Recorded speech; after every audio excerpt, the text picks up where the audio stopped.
बांस के कमरे और सजावट का सामान बनाने का काम शुरू कर दिया और इस तरह से दोनों बहनें काफी मशहूर भी हो गई। उन्हें लगातार काम भी मिलने लगे। अब दोनों बहनों की गरीबी के दिन भी दूर हो गए। मालती ने एक हादसे में अपने पति को कई साल पहले खो दिया था। उसके 2 बच्चे थे, रिंकू और पिंकी। मालती पढ़ी लिखी नहीं थी। वो एक टूटी फूटी झोपड़ी में अपने दोनों बच्चों के साथ रहती थी। घर चलाने के लिए वो लोगों के घरों में बर्तन साफ किया करती थी। किसी तरह वो अपने दोनों बच्चों का पेट पाल रही थी। फिर एक दिन, रिंकू जल्दी कर बेटा, स्कूल का टाइम हो रहा है, फिर मुझे काम पर भी जाना है। माँ, आज मेरा स्कूल जाने का मन नहीं है। नहीं बेटा, ऐसा मत बोल। पढ़ लिख कर बड़ा आदमी बनना है ना, तो स्कूल जाना पड़ेगा ना। चल बेटा, अब देर मत कर। रिंकू पास के ही सरकारी स्कूल में पढ़ता था। मालती रोज सुबह पहले रिंकू को स्कूल छोड़ती, फिर पिंकी को अपने साथ लेकर काम पर जाती थी। पिंकी 3 साल की थी। वो एकदम चुलबुली और शरारती थी। मालती उसे अपने पास बिठाकर लोगों के घर काम करती रहती थी। एक दिन खेलते हुए वो बाहर हॉल में आ गई, जहां घर के बच्चे टीवी देख रहे थे। पिंकी भी टीवी में चल रहे कार्टून देखने लगती है। तभी घर के मालिक का बेटा बबलू उसे देखकर बोला, ए पिंकी, चल जा यहाँ से, ये हमारा टीवी है। बबलू की उम्र करीब 7 साल की थी। उसके मना करने पर भी पिंकी वहां से नहीं जाती। उसे कार्टून देखना अच्छा लग रहा था। इस पर बबलू को गुस्सा आ गया। उसने पिंकी को चिढ़ाने के लिए फ्रिज से एक चॉकलेट निकाली और उसे पिंकी को दिखा दिखाकर खाने लगा और बोला, अरे वाह, कितनी टेस्टी चॉकलेट है यार, मजा आ गया। ए पिंकी, तू खाएगी क्या? हाँ भैया, दो ना। बबलू पिंकी की तरफ चॉकलेट बढ़ाता है, लेकिन जैसे ही पिंकी अपना हाथ बढ़ाती है, वो चॉकलेट पीछे खींच लेता है और जोर से हंसते हुए कहता है, मुंह देखा है तूने अपना, पता भी है कितनी महंगी है ये, चल निकल यहाँ से। पीछे खड़ी मालती ये सब देख रही थी। उसे बबलू पर बहुत गुस्सा आता है, लेकिन वो उसे कुछ नहीं कहती और पिंकी को अपने पास बुला लेती है। पिंकी रोते हुए मालती के गले लग जाती है। मालती उसे चुप कराती है और पिंकी को अपने पास बिठाकर वापस काम में लग जाती है। इतने में घर की मालकिन उसके पास आती है और उससे कहती है, मालती, इस पन्नी में खाना है, कल रात बच गया था, तू ले जा, अपने बच्चों को खिला देना। मालती चुपचाप वो खाना ले लेती है। गरीबी ने उसे मजबूर कर दिया था। वो अपने बच्चों की परवरिश बहुत अच्छे से करना चाहती थी, लेकिन उसके लिए ये बहुत मुश्किल था। वो हर वक्त चिंता में डूबी रहती थी, जिससे उसकी तबीयत भी खराब रहने लगी। ज्यादातर बीमार रहने की वजह से कई लोगों ने उससे काम कराना बंद कर दिया। अब तो हालात और खराब हो गए। नौबत ये हो गई कि उसे बचे खुचे खाने से ही अपने दोनों बच्चों का पेट भरना पड़ रहा था। वो खुद कुछ भी नहीं खाती थी। जो कुछ मिलता उसे बच्चों को ही खिला देती थी। इस वजह से मालती की हालत दिन ब दिन और खराब होती गई और एक दिन वो चक्कर खाकर गिर पड़ी और फिर कभी नहीं उठी। पिंकी और रिंकू अब अनाथ हो गए थे। उनका ख्याल रखने वाला अब कोई नहीं था। रिंकू बड़ा था, उसने खुद को संभाल लिया था, लेकिन पिंकी इस सब के लिए बहुत छोटी थी अभी। भैया, माँ कहाँ है? बताओ ना भैया, मुझे बहुत भूख लगी है। पिंकी, माँ हमसे बहुत दूर चली गई है, लेकिन तू रो मत, खाना मैं लाऊंगा। रिंकू अपनी बहन पिंकी का हाथ पकड़कर निकल पड़ता है खाने की तलाश में, पर उसके पास ना तो पैसे थे और ना ही पैसे कमाना वो जानता था। दोनों बच्चे भूख से बेहाल होटलों के बाहर यहाँ वहां घूमने लगते हैं। तभी उनकी नजर एक बूढ़े आदमी पर पड़ती है, जो होटल के बाहर बैठकर कुछ खा रहा था। रिंकू उन बूढ़े बाबा के पास जाकर कहता है, बाबा, बहुत भूख लगी है, कुछ खाने को दे दो ना। पिंकी भी ललचाई आंखों से बूढ़े बाबा के खाने को देख रही थी। इससे पहले ही बूढ़ा आदमी कोई जवाब देता, पिंकी उसके हाथ से खाना छीनकर खाने लगती है। ये देखकर बूढ़े बाबा रिंकू से कहते हैं, बेटा, कौन हो तुम लोग? कहाँ से आए हो? तुम्हारे घर वाले कहाँ हैं? रिंकू बूढ़े बाबा को अपने बारे में सब कुछ बताता है। बूढ़े बाबा दोनों बच्चों की मदद करना चाहते थे, लेकिन सच तो ये था कि वो खुद होटल का फेंका हुआ खाना खा रहे थे, जिसे पिंकी ने उनके हाथों से छीन लिया था। फिर भी बूढ़े बाबा ने दिल मजबूत किया और रिंकू और पिंकी को अपने साथ रख लिया और रिंकू से बोले, चलो बच्चों, इस दुनिया में ना तुम्हारा कोई है और ना ही मेरा, आज से हम साथ रहेंगे। बूढ़े बाबा के पास अपना कोई घर नहीं था।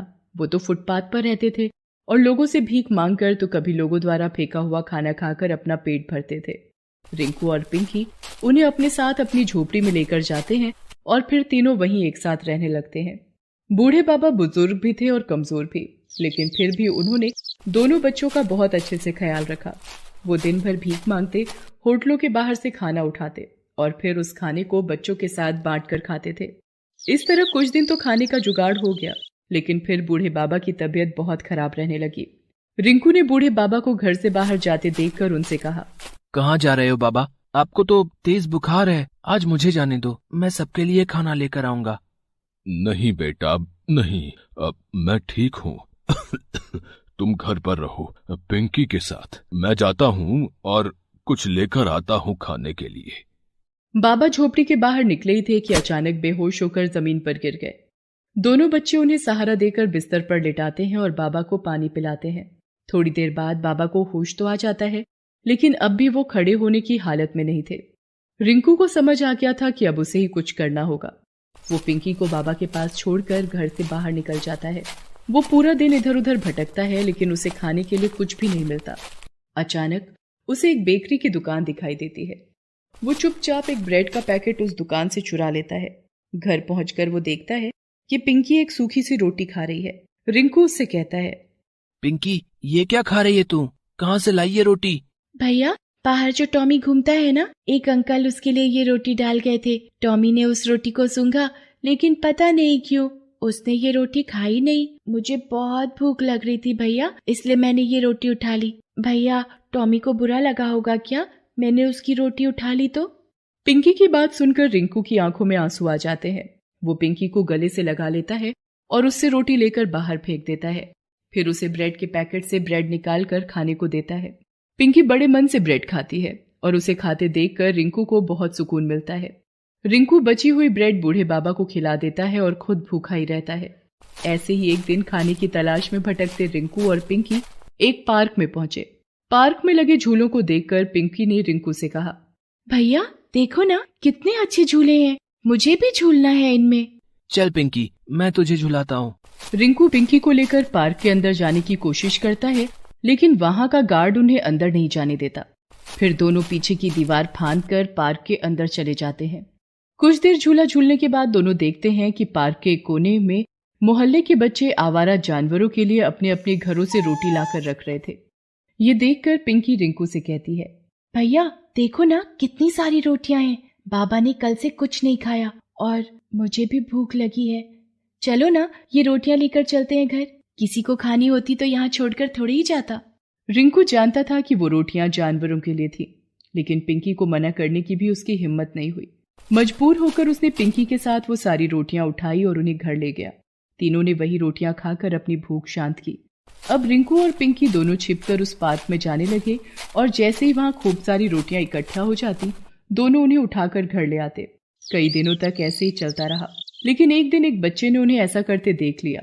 उन्हें देखते ही बच्चे ने शोर मचाना शुरू कर दिया। वो देखो, उन दोनों को, हमारी रोटियों को उठा रहे हैं। कितने बुरे हैं ये, बेचारे कुत्तों का खाना ले रहे हैं। इन्हें तो मजा चखाना ही पड़ेगा। वो बच्चा अपने सारे दोस्तों के साथ मिलकर रिंकू और पिंकी का पीछा करते हैं। वो देखते हैं कि रिंकू और पिंकी उन रोटियों को न सिर्फ खुद खा रहे थे, बल्कि बीमार पड़े बूढ़े बाबा को भी खिला रहे थे। ये सब देखकर सभी बच्चों का दिल पिघल जाता है। सारे बच्चे अच्छे घरों से थे। उन्होंने रिंकू और पिंकी के बारे में अपने माता पिता को बताया। सभी ने रिंकू और पिंकी की मदद करने का फैसला किया। बच्चे अपने माता पिता के साथ रिंकू और पिंकी की झोपड़ी के पास पहुंचे। इतने सारे लोगों को देखकर रिंकू ने डरते हुए उनसे पूछा, आप लोग यहाँ क्यों आए हैं? हमें माफ कर दीजिए, आगे से हम नहीं उठाएंगे वहाँ से रोटियाँ। तभी एक महिला आगे बढ़ती है और रिंकू के सिर पर हाथ रखते हुए कहती है, डरो मत बेटा, अपने बारे में सब कुछ बताओ हमें, हम तुम्हारी मदद करना चाहते हैं। और ये बूढ़े बाबा कौन है तुम्हारे साथ? फिर रिंकू ने सब कुछ बताता है, अपने और पिंकी के बारे में भी और बूढ़े बाबा के बारे में भी। सब कुछ जानकर वहां मौजूद हर किसी की आंखें नम हो जाती हैं। सभी लोग मिलकर बूढ़े बाबा का इलाज करवाते हैं, साथ ही तीनों के खाने की जिम्मेदारी भी लेते हैं। हर रोज कोई ना कोई अपने घर से तीनों के लिए खाना लेकर आता। अब रिंकू और पिंकी को ना तो चोरी करने की जरूरत थी और ना ही कहीं से खाना उठाकर खाने की। दूसरी तरफ अच्छा इलाज मिलने से बूढ़े बाबा भी पहले से बहुत अच्छे हो गए थे। लोगों ने उन्हें अपनी सोसाइटी में चौकीदार की नौकरी पर रख लिया, जिससे अब वो कमाने भी लगे थे। रिंकू और पिंकी को उन्होंने जल्दी ही स्कूल भेजना भी शुरू कर दिया। ऐसा नहीं था कि रिंकू और पिंकी को अब अपनी माँ की याद नहीं आती थी, लेकिन वो इस बात से खुश जरूर थे कि अब वो अनाथ नहीं थे। बूढ़े बाबा जो उनके साथ थे।